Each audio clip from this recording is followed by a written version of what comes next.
Hi friends, நான் இப்போ பார்த்தீங்கன்னா டிஃப்ரெண்ட்டான முறையில் ஒரு பருப்பு செய்ய போகிறேன். அதுக்கு தேவையானது வந்து இந்த மொச்சை பயறு. நீங்கள் கருப்பு மொச்சை எடுத்தாலும் சரி, வெள்ளை மொச்சை எடுத்தாலும் சரி.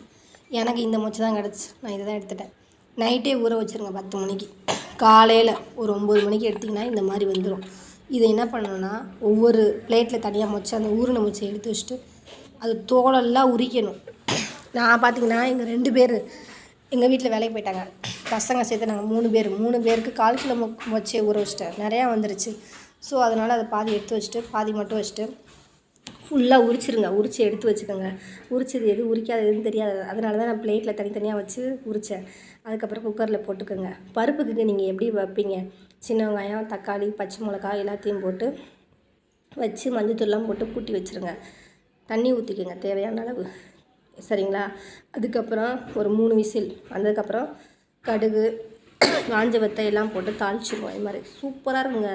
எலுமிச்சம்பழம் மஞ்சள் கலர்னால் இதுதான் செம்ம டேஸ்ட்டாக இருக்கும். இது மாதிரி ட்ரை பண்ணி பாருங்கள். ஹெல்த்தியும் கூட. அதுக்கு சைடிஷ்ஷு அப்பளம். அக்காவுக்கு பிடிச்சது பெரிய அப்பளம், தம்பிக்கு பிடிச்சது இந்த மோதிர அப்பளம். 2 பேர்த்துக்கு பிடிச்ச அப்பளத்தையும் பொரிச்சாச்சு. கடைசியில் நல்லெண்ணெய் ஊற்றி கொடுத்து சாப்பிட்டா சுடுசோத்துக்கு அப்படி இருக்குங்க. அருமையாக இருக்கும். ட்ரை பண்ணி பாருங்கள். சூப்பராக இருக்கும். இப்படி பாருங்கள்.